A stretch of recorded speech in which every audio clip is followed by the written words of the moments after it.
Perfect. So without further ado, I would love to introduce Kate. Kate is a career coach who has extensive history doing this workshop and also, helping other young people, early career professionals find out what they truly want from their career and how to make the moves to get there. So I'll hand it over to you, Kate. Thanks very much, Jenna. And yes, welcome everyone. I'm excited about this. And Jenna and I were just talking about the wine industry and about the fact that it's often passion and a real kind of love for the industry that drives people into it. So I'm excited to talk about how you can think about the possibilities for your career. And I know even when you feel passionate about something, there are times in your career when you might be asking the question around what's next or feeling unsure of where you're going or how to get there.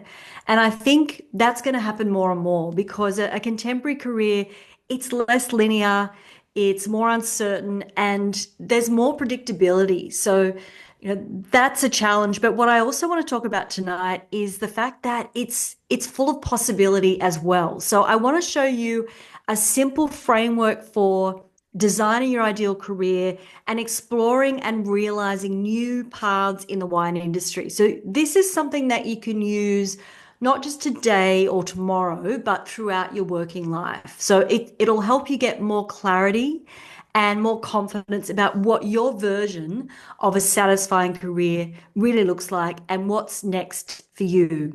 Because the thing is that you're in charge. So managers can, of course, guide you, mentors can advise you, HR can support you, but you're in charge. You're the CEO of your career. Now, I know that there was a session, and Jenna and I were just talking about this earlier in the month, talking about different career paths and changing careers in the wine industry. And I was curious about who here might have attended that session. Did anyone go along? Oh, yeah. Is it Susanna? Yeah, we were just talking about some of the interesting. Oh, you did too, Brent. Okay, great. We might come back to that a little bit later, but Jenna and I were just talking about some of the interesting paths that people have taken, and that's something that I'm excited to sort of talk more about tonight, I should say. Now, one thing that you need to cultivate when you're thinking about your career is what I call an explorer's mindset. And I'll talk a bit more about this later, but it's something that we all need to adopt because in a changing world of work, navigating your path relies a lot more on learning and discovery. You have to be curious, you need to be open to different paths, different possibilities, and importantly, to exploring and testing and iterating on those possibilities because exploring is not only how you grow and develop, but it's how you figure out what the right next step for you actually is and create the kinds of connections that open up new pathways. So this is what I'm going to cover off tonight. I'm going to talk just briefly about the two big trends shaping careers and then what this means for the way you need to design your career. I'm going to talk through that five-step framework, which will show you how to create a satisfying career for yourself and figure out what's next. And as I mentioned, that's something that you can keep coming back to as you plan your career. In the last part of the session, we'll do an individual exercise where you can think about, okay, well, what does a really great next 6 months in my career look like and identify a few actions that you can take to accelerate your progress. And as I touched on at the beginning, this is an interactive session. So I want to hear from you. I'm going to ask questions as we go. I'm going to invite people to turn their microphone on and share their thoughts or feedback. And of course, you're welcome to jump into the chat at any time and ask a question. If I don't get to the question as I go through the conversation tonight, I'll definitely come to it at the end. So we'll have plenty of time for questions at the end. All right. So as I mentioned, there are two big trends that are really changing the shape of careers and that mean that we need to think about our careers differently. One is meaning, because generally people's expectations are changing. We want to get a bit more joy. We want to find more purpose in our work. And so I think the role that work is playing in our life is undergoing a shift. The second one is mobility, which means that throughout our working life, we're all likely to have more jobs, multiple careers, and we spend less time in all of them. So a contemporary career just isn't linear. There's no ladder as such. The job that you have right now might change. Your future job may not yet exist. I mean, unless you've been living under a rock for the last year, you've probably started to get a sense of the impact that AI is going to have on the job market. And of course, what you want from your work might change along the way as well. So I just want to ask a question first off, and that is, how many jobs have you had in your life? Just do a rough calculation in your head. Did you work at Woolies while you were studying, or maybe Macca's as a teenager? Go all the way back, and if you've had different roles within the same company, you can count those as individual jobs. So what I want you to do is think about how many jobs you've had and let me know in the chat. It's always interesting to see, yeah, what the numbers are here. And of course, it depends on, how long you've been in the workforce. So Brent's had 20 plus, Jenna 14, Susanna 12. So everyone's had kind of, yeah, so quite a few certainly around the double digits. Wow, 15 from a few people, 18 from Tom there, 16 from Daniel. So if you think about that's how many jobs you've had now, fast forward through your working life, you're probably going to have a lot more. So as I said earlier, this is probably not going to be or the last time that you think about how to plan your career or what's next. So that idea of thinking really long term, it just doesn't make a whole lot of sense, given what we've just been talking about. The other thing is, as I mentioned, you can't outsource your career design and development to someone else. You're the CEO. You have to take charge. So then the question becomes, well, how do you actually navigate your next step in a changing 21st century career? How do you plan your career in the wine industry when, maybe a future job might not exist, or the job that you have now might look different, or another COVID might come along and disrupt everything that you thought you knew about work? How do you design your career now and in the future so that it gives you meaning? And how do you figure out which paths are the best ones for you? So let's talk about the framework that's going to help you do that. Now, I've used this Find Your Next framework successfully with lots of different people from all sorts of backgrounds and professions and at different stages of their career. I've used it with early career graduates all the way up to CEOs, helping people get greater confidence and clarity around how they plan for their career. Now, if I could just ask, I can hear someone's just jumped off mute. If you want to pop yourself on mute, just so that when people are watching back, it's nice and quiet, that'd be great. Okay, so the first two steps in the framework involve getting clear on your values and strengths. So what matters to you, what motivates you, and what makes you feel energized and at your best. Step 3 is about creating a vision for your career, and not necessarily for the role that you might want to have in the future, but what you actually want your working life to look like. The 4th step in the framework is, this is the kind of fun bit, this is about cultivating that explorer's mindset I talked about earlier and identifying future career possibilities, areas that you want to develop in, paths in the wine industry that you're curious about, that line up with your values, your strengths, and what you want that working life to look like.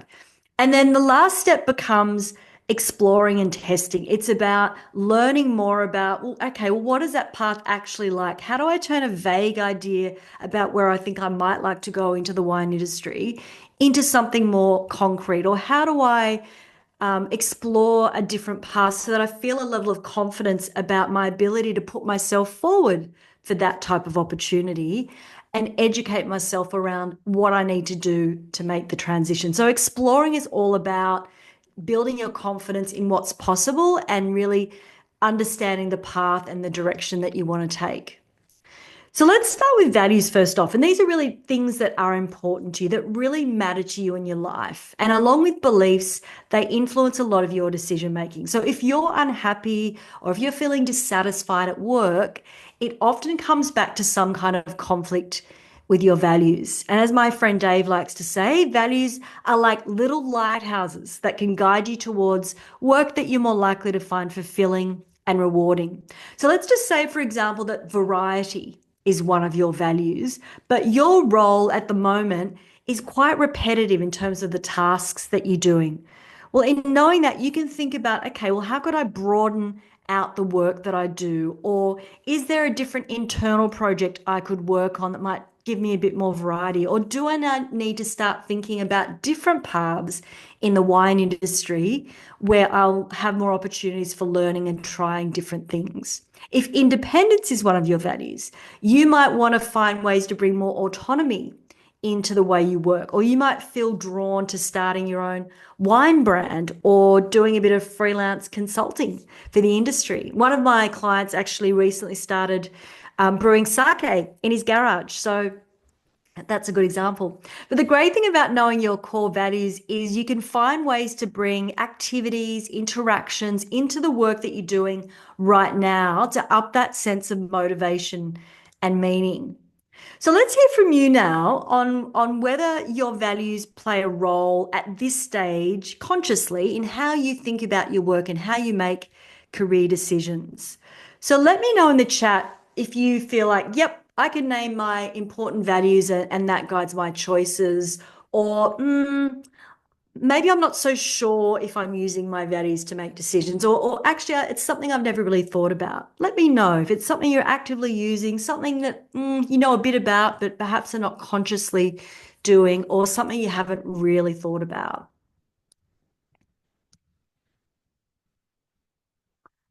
All right, let's see where everyone stands here.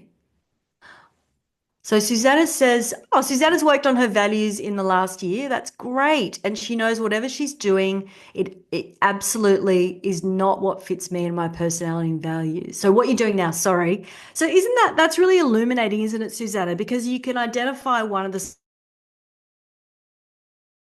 sources of dissatisfaction and think about, okay, well, what is going to be a better fit? Keegan says he tries to. Jenna's realizing through her role that she loves advocating for people that might not have the opportunities that she has. So that's a great example of connecting to what's going to be really motivating and meaningful for you by understanding what matters. Clementine says, very active influence in choosing who I work for. If there's a lack of integrity in the business or dishonest practices, I'm out. Great example. It can come down to helping you think about the kind of culture that you want to work in, or the sort of company or people that you want to work for.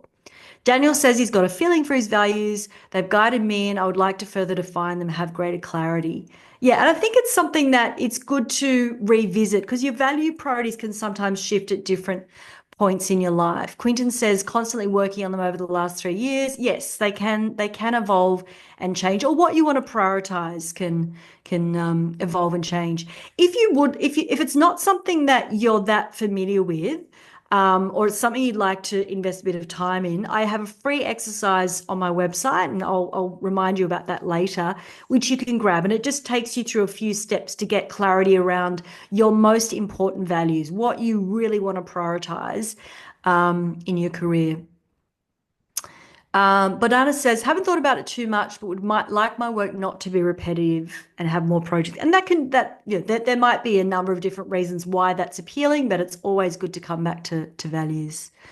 Tom says, hard to separate values in my personal versus work life. For example, understanding that I won't be able to get all my personal values in my work, but some are non-negotiable. That's a great point. And I think when you know what your values are, you can more consciously make a decision about a trade-off. You might have to decide that you're going to choose stability.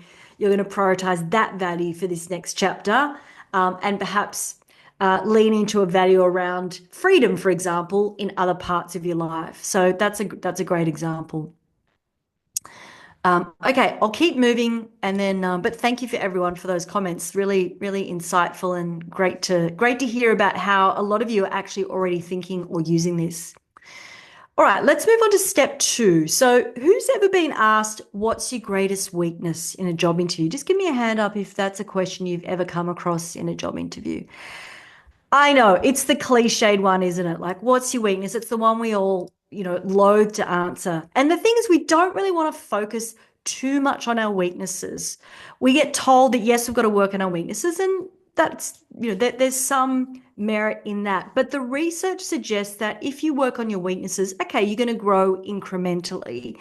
But if you work on your strengths, that's when you start to grow exponentially. And when you're using your strengths at work regularly, All the research says that you're more satisfied, you're more productive, you learn more quickly, you're really engaged. In other words, you're happier all round.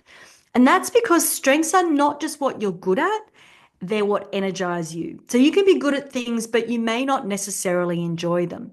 For example, you might be a really good manager of people. It's just something that you've learned to do through the jobs that you've had, but perhaps you find it pretty draining. Or you may be a really good project manager, but it's not the part of the job that you enjoy the most. So true strengths are things that you're naturally good at. They tend to come a little bit more easily to you. And importantly, that you enjoy, that you get energy from. So it might be that you bring real optimism to everything you do and you lift people around you. Maybe you've got a talent for problem solving. Perhaps you can organize anything out of the park. And the other thing about strengths is you don't have to be amazing at it yet. You might not have had enough opportunity to develop that strength. That's why it's important to understand the difference between a strength and a skill. So a strength being something, as I said, that you actually really enjoy, that you get energy from, because then you can be investing your time in the right areas and you can be thinking about career paths that are actually a better fit for you. So if I asked you now, what are your top 6 strengths and what are your superpowers? How well do you think you could articulate them? It's not always an easy question to answer, and it's quite easy to have blind spots about your strengths. I worked with someone recently, her name was Brenna, and she's great with the numbers, but she had a major blind spot. She'd never really thought of herself as a kind of big picture person because a lot of the roles that has done have been very numbers and systems oriented. But it turns out after doing some reflection on her strengths, getting some input from other people, she is actually a big picture person. She's quite good at seeing commercial opportunities. So this has really shifted the way she's thinking about herself, the way she's thinking about the kinds of opportunities that she wants to go after, and even the sort of work she might look to do in her current role. She's starting to think a lot more broadly. All right, let's do a little bit of self-reflection. Get the pen and paper ready. I can see a few of you scribbling, so it's good that you've got the notepad there. So what I want you to do is I want you to write down 10 things that you're really good at and enjoy doing, and I'm going to give you 60 seconds. Don't overthink it. Just write down what comes to mind. Okay, ready, set, go.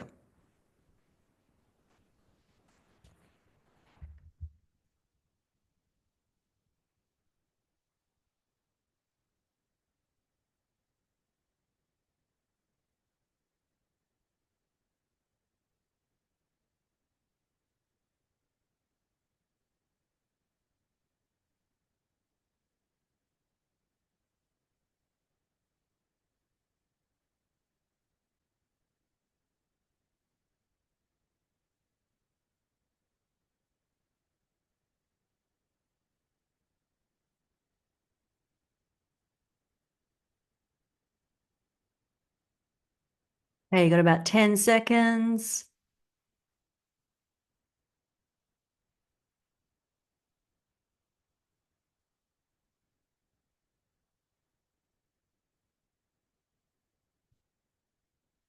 All right, now have a look at what you've written down. Is there one that stands out? Can you spot a theme? And again, thinking about what energizes you. We're thinking about our strengths, but also what are our superpowers? The great thing about being able to articulate your strengths is that you can also turn it into an elevator pitch for yourself. So when someone says, "Tell me about yourself," which you often get in job interviews or career conversations, you've actually got a way of talking about what you bring to the table, not just the jobs that you've done, but what you actually bring. So let's hear from, I'd love to hear from a couple of people on what they identified as a theme or perhaps one of the strengths that you wrote down. Who'd like to share something that they identified for themselves? It's good to practice talking about this because it's not something we do very often. I'll go. Oh, good on you, Mia. A theme is definitely communication and connecting with people, I guess. Yeah, connecting with people, telling stories of products or historical elements of things. I work in sales and I've worked in hospitality my whole career. Details focused. I'm very details oriented. I guess fine dining and all those sorts of things have that impact. But certainly that whole storytelling and communicating, that is a theme in kind of everything. Because other things I've written are like organization or empathy, problem solving, that sort of thing. So, but communication, connecting with people, networking, telling stories is kind of where I And kept Mia, my. how do you feel like that strength of storytelling, like how does that serve you in your role in sales? What does it mean you're able to do? It connects, anyone can take a bottle of wine to anyone, but it's about getting the story of that bottle and why it is the way it is into the person who's buying it, who then relays it to the person who's drinking it. And, there's a lot of product out there, but it's about why is that product good? Why is it the Mm. best? What makes it special? And that's what my job is about. And people remember stories, don't they? They may not remember facts, but they often remember stories. So stories can be really powerful. And the stories don't necessarily have to be about the wine sometimes. They will quite Mm. often be about some story that's occurred, like whether it's maybe been at a winery or a vineyard with the people who have made the wine, or there Yeah, might yeah. be a historical story about that wine. Mm. Great. Thanks, Mia. Let's hear from one more person. Who else has got a theme that resonated when they were writing their list of strengths? I can go. Ah, okay, great. Um, I wrote, well, one of the things and one of my values actually that I was working on was control, but control not in a sense that control freak, but I really love being organized. I'm very Mm. systematic. I have a systematic brain. I love big picture things. I love connecting dots. I love seeing connections Ah. between things that uh, someone else might not see. I'm very Mm. detailed. And yeah, I like improving systems also, building and improving systems. Mm. Yeah, so you can imagine if someone says, tell me about yourself, rather than saying, well, currently I'm in this job, before I was doing that job, and here's the other 10 jobs that I've also done. If you were to say, just taking Susanna's as an example, if you were to say, well, look, there's three things you need to know about me. I'm organized, I love connecting the dots, and I'm detail oriented. I'm just making that up. And then that becomes a much more potent way of talking about what you bring to the table, what sets you apart from someone else. So it's really important to be able to identify and articulate your strengths, both in terms of identifying the right paths and opportunities, but also so that you can communicate those effectively to other people. All right, thanks so much. This is great. I'm feeling really excited. And thanks everyone for being such good contributors. All right, so let's move on to step 3, which this is about your vision, and then we're going to kind of move into the action phase. So when I say vision, it's not necessarily about knowing what you want to do in 10 years' time, especially because we've talked about the fact that long-term linear career planning is really challenging in this kind of working environment. This is much more about what you want your working life to look like. And I think this can be really helpful because it gives you a sense of direction, even if you feel like you're not sure on where you want to go or the future seems a little bit unclear. So, a great way to get started with this is thinking about your ideal working day, because then you can identify or articulate your what I call your working wants, the practical things that you're looking to get in your working life right now. And then you can start to think about how you get yourself closer to that, or what kinds of paths or roles or companies are going to give you more of that kind of working day. So is it opportunities to think big picture? Is it, in Mia's case, making sure that she's got plenty of opportunities to build those connections with people and leverage those storytelling capabilities? Is it about having more variety or spending more time on the front line with customers? Or is it about having everyday opportunities to keep growing your wine knowledge as part of what you do? So it's thinking about what you want in that working day. It might also be about, well, what do you want your work to enable in your broader day or life? It might be, hey, I'm looking to make sure that I've got some time to work on my own creative projects, or I want to make sure I've got enough time for family or whatever it is. So you may not be able to instantly realize your ideal day, but if you can envisage it for yourself, then as I said, you can think about, okay, well, how do I start to close the gap? And you can be evaluating opportunities through that lens along with values and strengths. Then once you've got that clarity around your values, once you've got a good understanding and articulation of your strengths, and you have the ability to envisage that ideal working life, you have what I call your map of me. And this is a really smart way to design your career because it's effectively like a one-page guide to the best version of your work. It tells you what you need to feel happy and satisfied, and that way you can communicate that more clearly to other people. You can also identify, and I think Susanna did this earlier, where there might be alignment or a lack of alignment in your career right now, and therefore what you want to do more of or less of. And that is helpful when it comes to generating ideas, or what I call future possibilities for your career that are aligned with you, who you are, and where you want to go. And then, as I said, you can start to take some small steps to explore them. So this idea of future possibilities is sometimes where people get a bit stumped, because sometimes they think, oh, I don't really know what I want to do. I don't have the answer to what's next. Oh, well, I think I'll just keep doing what I'm doing for now. Whereas if instead you remind yourself that there are always possibilities, you don't need to know exactly what you want to do. You don't need to have all the answers. You just need to start with possibilities. And a possibility is just an idea for what's next in your career, something that you want to learn more about, a potential next step or change that you would like to explore. And Jenna and I were talking at the start of, before everyone joined, about the diversity of careers in the wine industry. And that's one of the reasons it's so exciting. There are lots of possibilities. So career planning is not always about having all the answers, knowing exactly what you want to do. And often we don't have that clarity. And sometimes, as I said, you can hold yourself back by feeling that you can't do anything or you can't move forward because you haven't decided what you want to do. You don't have that answer. And then you feel a bit lost and a bit stuck. That's why it's much more helpful to think in terms of possibilities, because a possibility can be clear or fuzzy. It might be like me, yeah, I want to be the sales manager. I want to take, that's a clear possibility for me.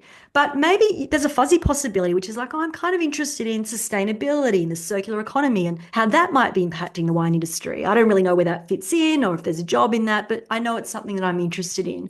Or I love mentoring people. I've discovered that that's a really enjoyable, satisfying part of my work that I'm good at. I like the idea of doing more of it, but I'm not 100% sure where I would do that. Or, hey, I've got this little dream to start my own wine brand. I have no idea how to go about it or where to begin. Feels really fuzzy, feels like a distant reality, but it's just a possibility. And when you've got possibilities, you can explore. You don't need to know whether it's 100% for you. You don't need to know exactly what's required to achieve it. You don't need to make any kind of big commitment up front, because what are you even committing to? You haven't decided.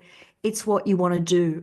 What you do need to commit to is really cultivating that explorer's mindset. So opening your mind to what else could be possible, where you could go, and taking those steps to explore, because that's how you figure out what's possible, what's a practical barrier, what's required, how well something does actually fit with what you're seeking, and how to make it happen. Before we talk about that, we're going to do an individual exercise around possibilities. And so what I want you to think about is some career goals for the next 6 months. I'm going to give you a little bit of time to do that so you can start to think about what you want and some actions that you can take tomorrow, next week, the next month to start moving towards those. So I want you to imagine that it's 6 months to the day since this session. So we've all come together. We caught up 6 months ago. Here we are again, and we're reflecting on what's been a really great period in your career. You've had an excellent 6 months. You feel really positive about where you're at. And so you're looking back on the 6 months, feeling proud, feeling satisfied, and you're feeling excited about what's ahead. So I'm going to ask you a few questions and I want you to write your answers in the past tense. So as though the great things have already happened. All right, so let's go through it. So the first thing is, what have you achieved at work? 2 or 3 things. It could be relationships, it could be learning a new skill, maybe it's a promotion, whatever it is. Think about 2 to 3 things that you have achieved. Remember, we're in December, we're looking back.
Okay, so my next question for you is, how did you grow and improve?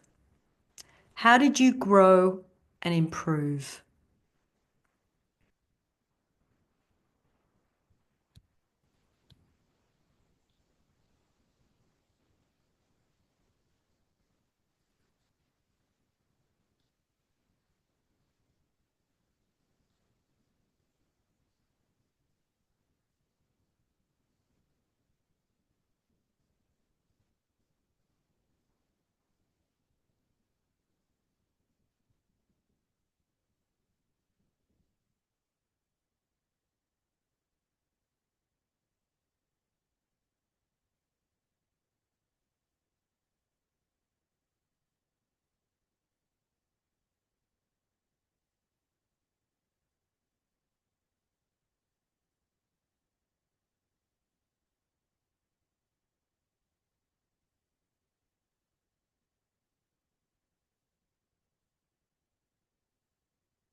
All right, question 3.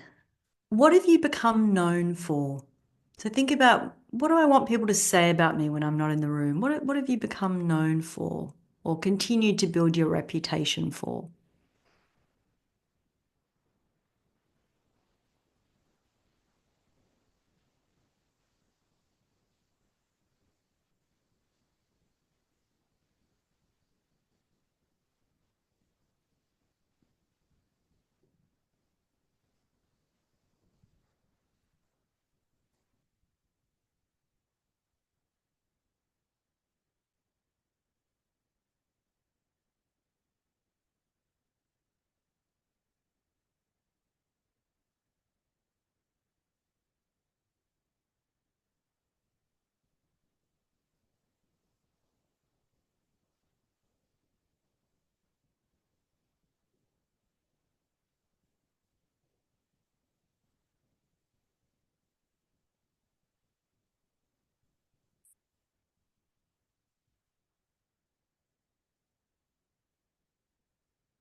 Question 4. What strengths have you developed further? What strengths have you developed further? What have you really leaned into?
And the last question is, what's one possibility, at least one, it's okay if you have more, for your career that you have explored this year? So remembering a possibility can be clear or fuzzy, it's just a potential future direction.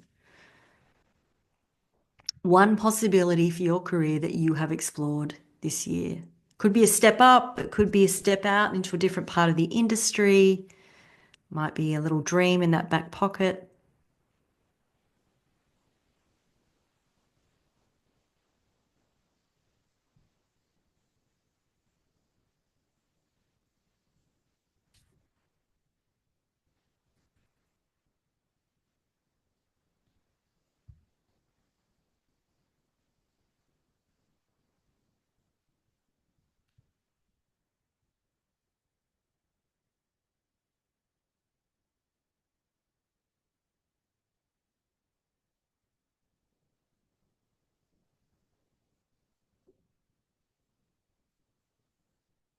Okay, we're going to come back to that possibility, but look what you've done in 5 minutes or so. You've really articulated some of the key things that you want to get out of your career over the next 6 months. So you might want to take the reflections you've just done and turn it into a little plan for yourself, something you can come back to maybe each month for the next 6 months to look at, well, how am I going? What am I working towards? How am I progressing? What else do I need to do? Or what might I need to do differently if I want to achieve what I've outlined here?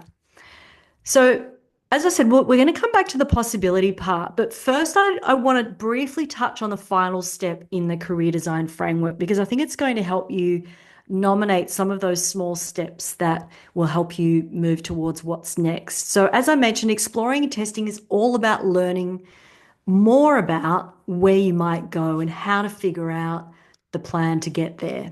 And your explorer's mindset is really important here, because as soon as you turn your attention to something different or what's next, it's very easy to have limiting beliefs crop up. So typically people think about things like, oh, I have to go and study, or I'd have to start at the bottom, or I don't have that experience, I wouldn't get the role. Maybe that's just a pie in the sky idea. It's not practical. What if I make a mistake? Maybe it's too late. So it's very easy for fears and assumptions to pop up when you start to think about what's next. And, often these can derail a move. So your explorer's mindset is just a reminder that there's no need to tell yourself something won't work before you've even begun. You're not committing to anything at this stage. You're not making a decision. What you're committing to is the exploration, to learning more so that you can make a confident, well-informed decision.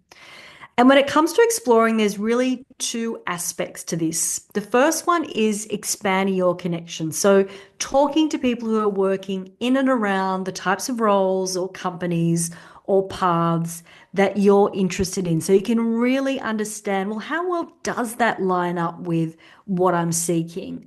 And this is my theory or my perception of what that job entails, but what's it actually like in practice? And if I did want to move in that direction, how does my experience line up, and where do I have a skills gap, and what might be really valuable in my background, and how might I think about going about making that kind of transition? So there's nothing more valuable than talking to people who have trodden the path that you're interested in terms of providing advice, being helpful, sharing insights.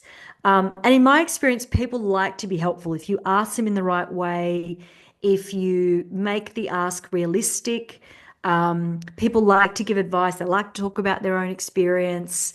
Not everyone can help, but that's okay, because maybe the next person won't be able to help, but the one after that will. So this is just such an important part of the exploring process, in turning those kind of vague or ideas into more concrete paths, or turning ideas where you lack a bit of confidence into ones that you feel a lot clearer about, even if it's to cross something off the list. That can be just as helpful too.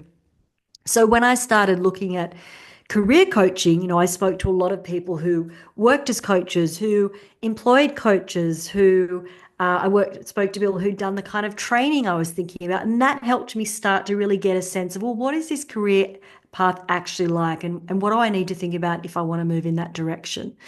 The client I mentioned earlier, who's now brewing his own sake in the garage, he spoke to some brewers in the craft beer industry, for example. He spoke to someone who worked at one of the major alcohol companies. He spoke to one of the key distributors for sake in Australia. So he was just getting a really good picture of what that market was all about and what might be required if he wanted to start his own thing. That's also a good example of the second way to explore, because that's all about creating experiments. And an experiment is really anything that allows you to try a path or a profession or something on for size before you make a commitment. So it's about giving yourself opportunities to get more tangible exposure or experience of something. So it could be a proactive project or a side hustle or a secondment, or even sometimes you can identify an opportunity in your current workplace to develop in a particular area or get exposure to another part of the business.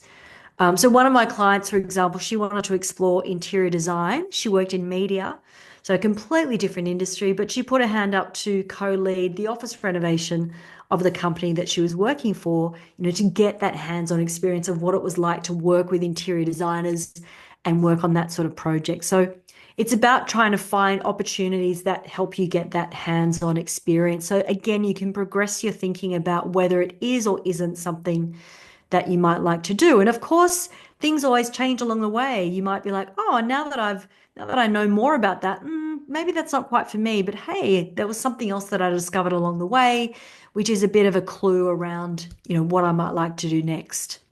So this is just that reminder that you're in charge. You're the CEO. Don't wait for permission. The thing about exploring is you can do that next week or next month. You might need a bit of support, but you definitely don't need permission. So if you want to explore moving to the next level up, for example, don't wait to get promoted, but talk to people who are already working in that role to get their advice. Okay, how did you make the transition? What would I need to demonstrate if I wanted to move into that role?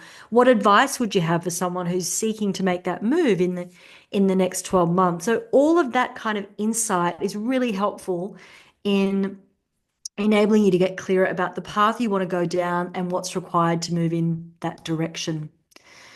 So I want you to go back to the possibility that you identified. If you identified more than one, just pick one for now.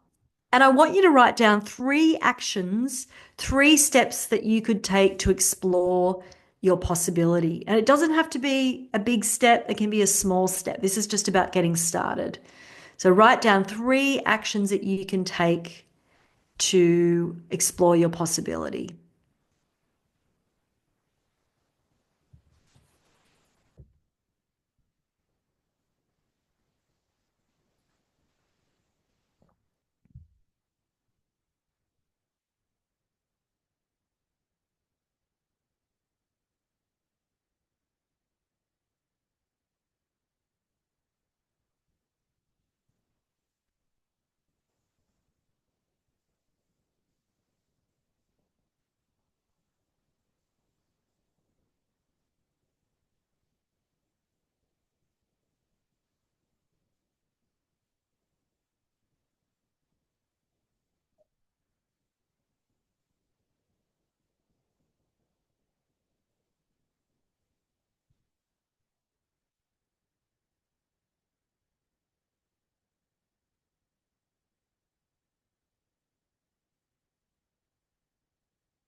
Okay, let's hear from a few people. Who's got a possibility that they're wanting to explore and some thoughts around how they might go about that? So, 1 or 2 small steps that they have identified they can take.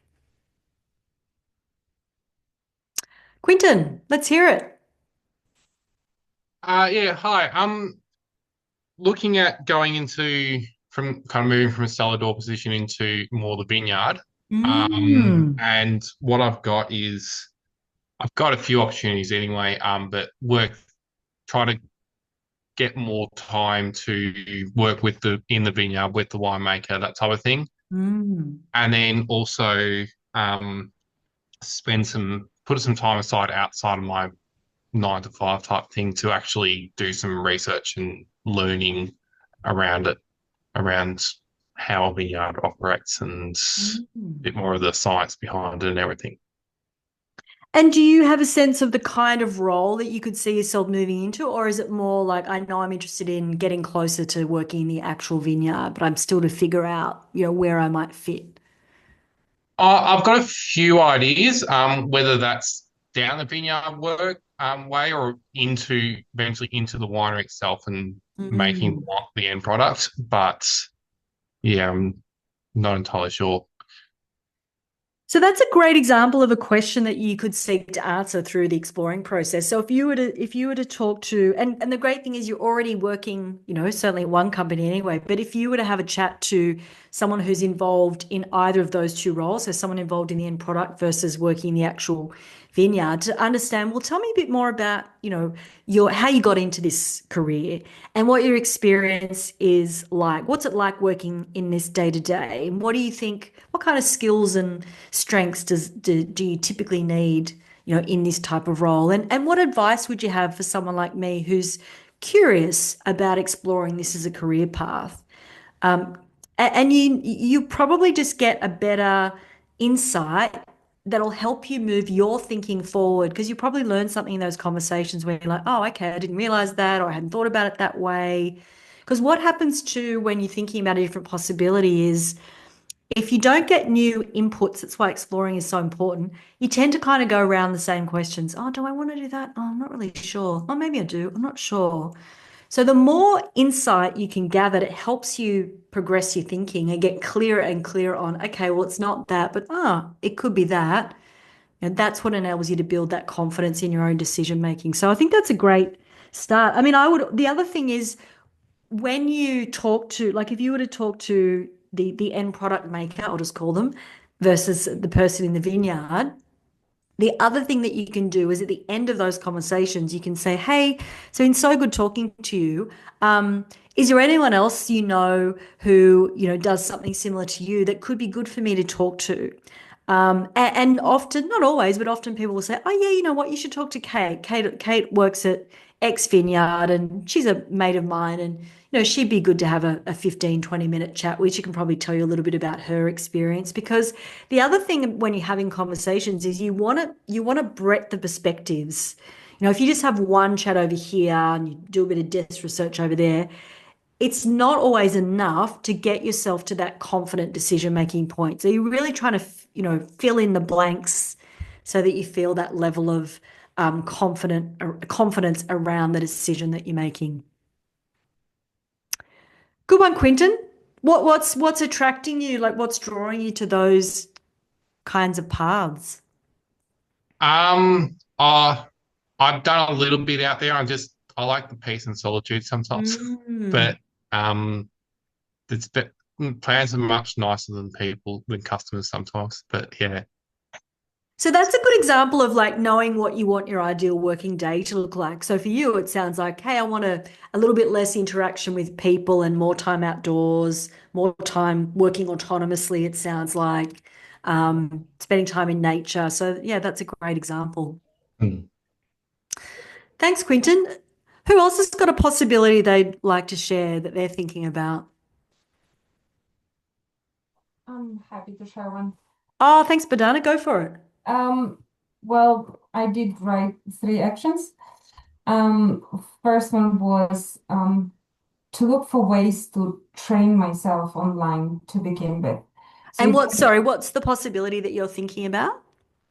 I was thinking to start working. So I'm working in the cellar door, and I'm Right. thinking to go out of cellar door, not in the vineyard or winery, but more into sales, into kind of interacting more with people, not only directly doing tasting and in the cellar door, but something more. Okay, great. Yeah. And for the actions, I wrote one is to look for ways to train myself online because like everybody doesn't know where to start when you're doing something new. So I think that's number one. Another one, yeah, like you said earlier, just to talk to the person who does what I want to do currently.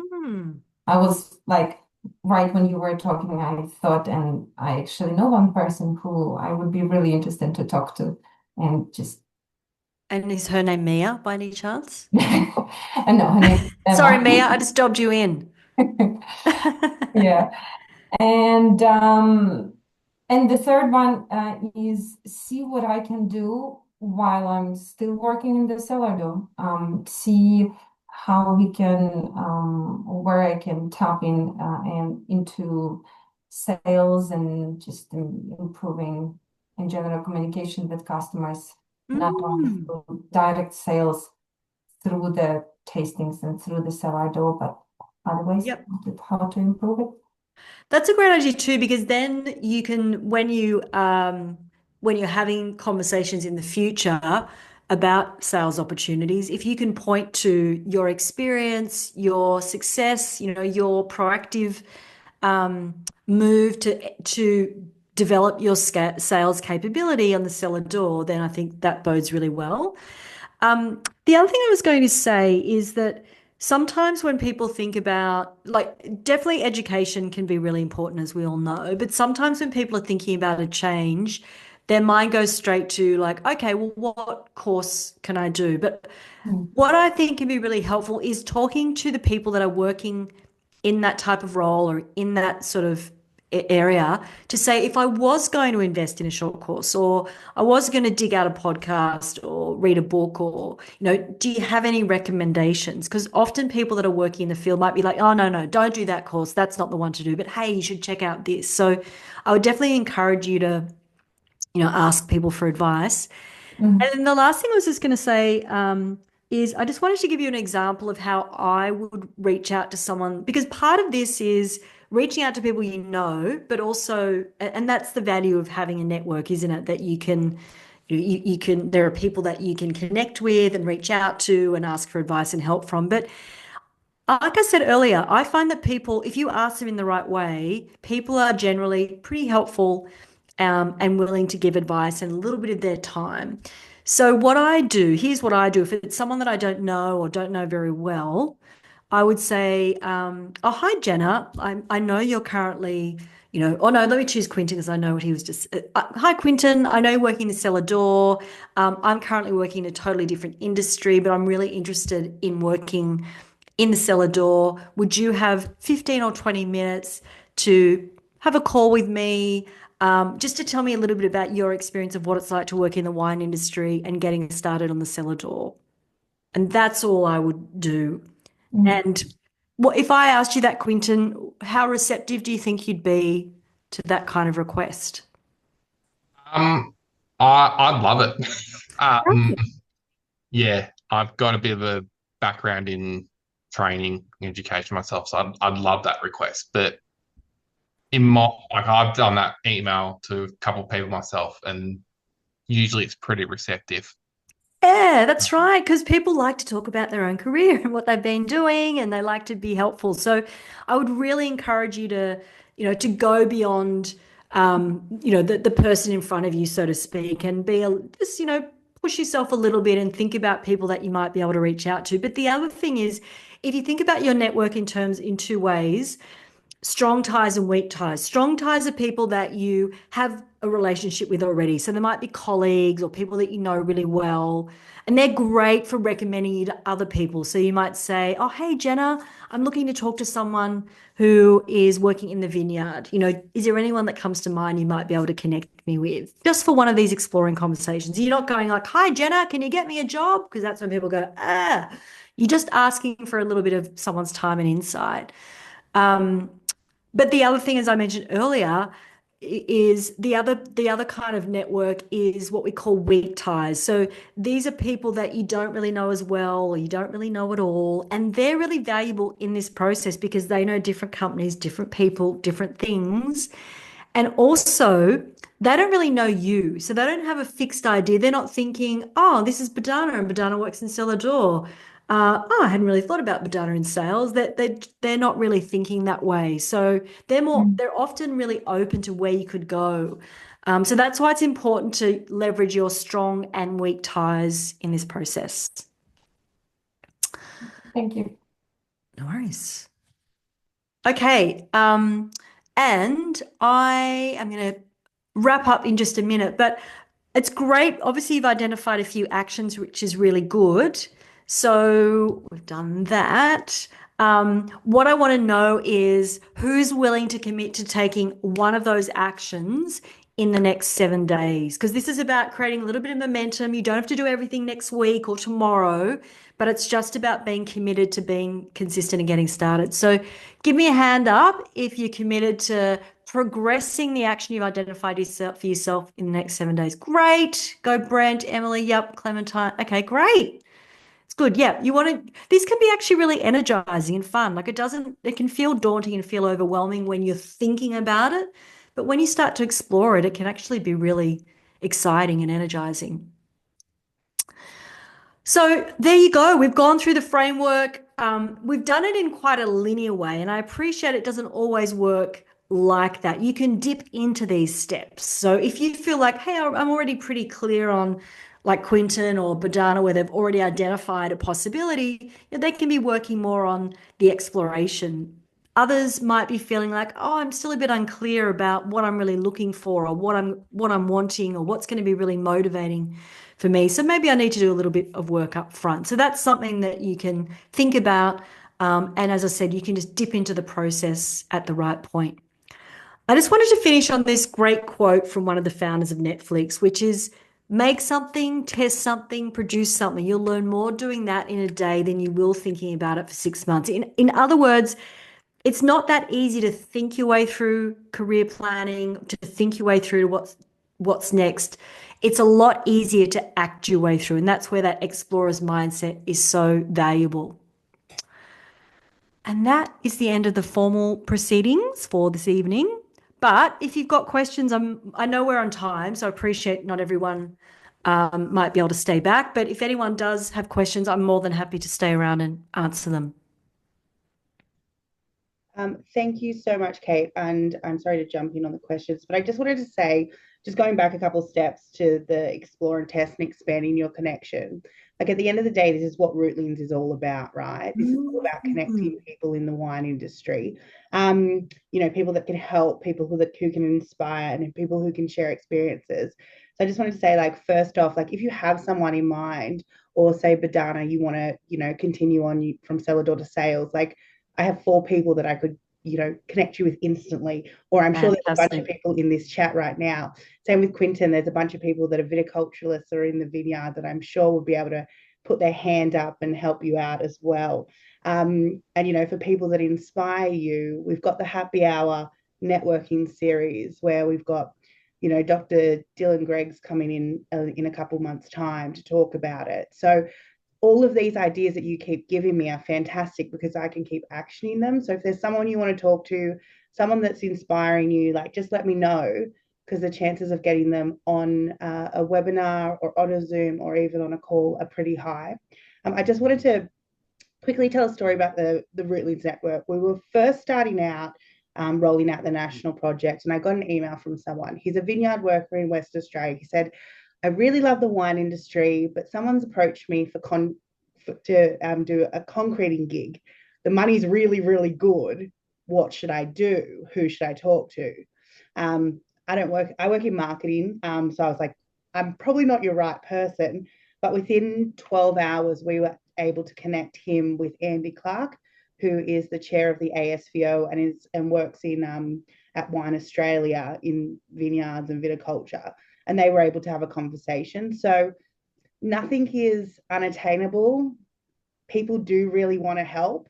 And yeah, they're more than happy to give their time. So if you have something like that, please reach out and I'll be more than happy to connect you or help facilitate that connection.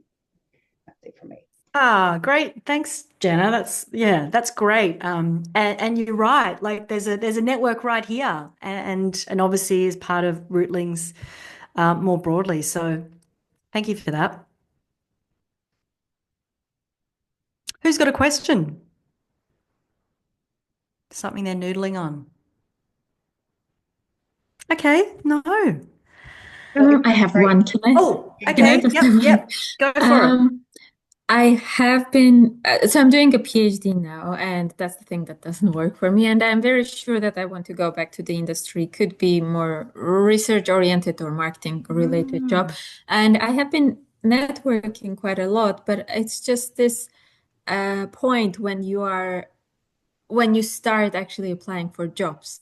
How do you approach people? It's not about just asking for an advice or connecting to someone. I have done that and I'm still doing that, and people are extremely open and very, very helpful, and I love that.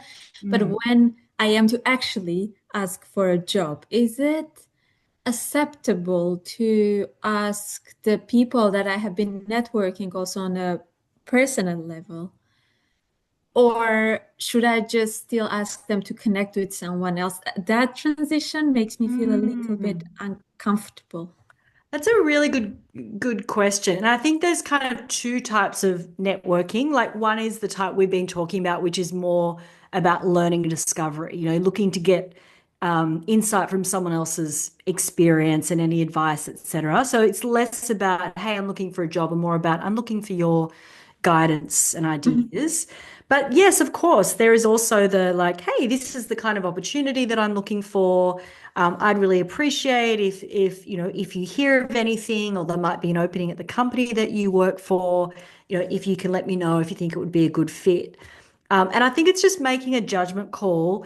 I think the great thing about doing the exploration is not only are you learning about different pathways, but you're building connections or building relationships. So effectively, you're putting $1 in the bank today, and you might not make a withdrawal till 6 months or 12 months down the track. But let's just say you've built a connection with someone, you've had that conversation, and then you see a job 12 months down the track that you want to apply for. Well, first of all, you apply for it, but then you can reach out to that person and say, hey, just letting you know that I've applied for a job at the company that you work for.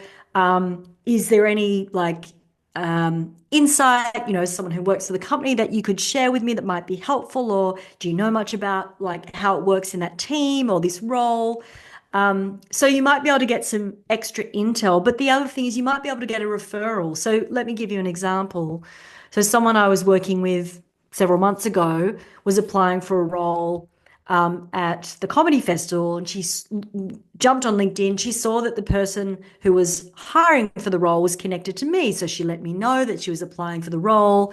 I then reached out to that person and said, hey, just letting you know that Chelsea's going to be applying for that role, and I can say good things about her. Now, I'm not saying in any way that's why she got the job, but what it might have done is just bumped her resume up in the pile, because there's someone else endorsing the fact that this person could be, certainly a potentially good candidate. So there's the opportunity to get that referral, or even just get some insight that might help you in the application process. And then I think it's just about making the judgment call around whether or not you feel like you can ask that of somebody. I think if you don't know them and you reach out saying, oh, hey, can you refer me into that job? It's like, oh, hang on, I don't know who you are. But again, if you've got that connection and relationship, then absolutely. So yeah, good question.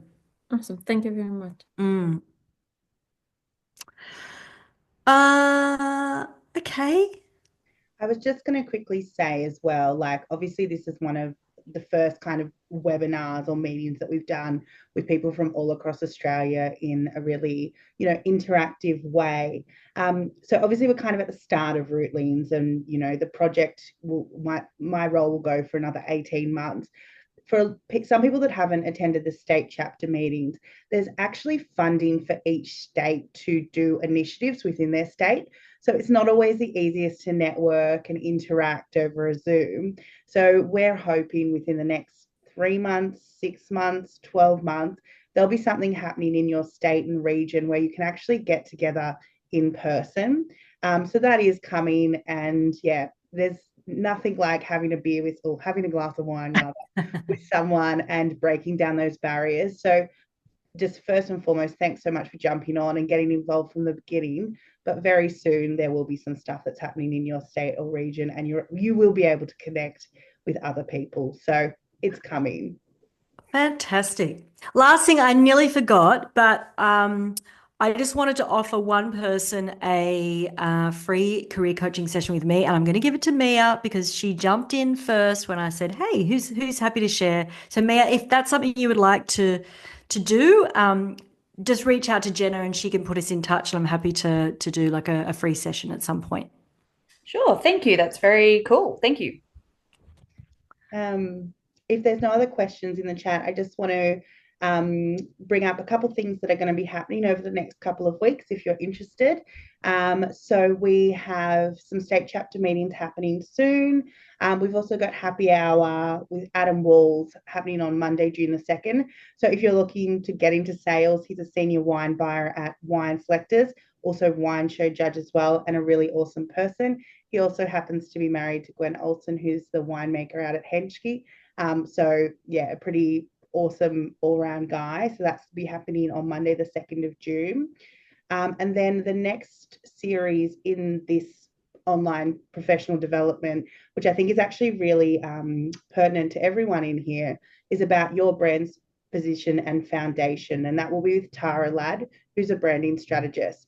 So it's not just for people that are in marketing. It's not just for people that maybe have their own wine brands or anything like that, because you'll be able to translate all of Tara's lessons into brand you. So how do you position yourself, as the best candidate for a new job?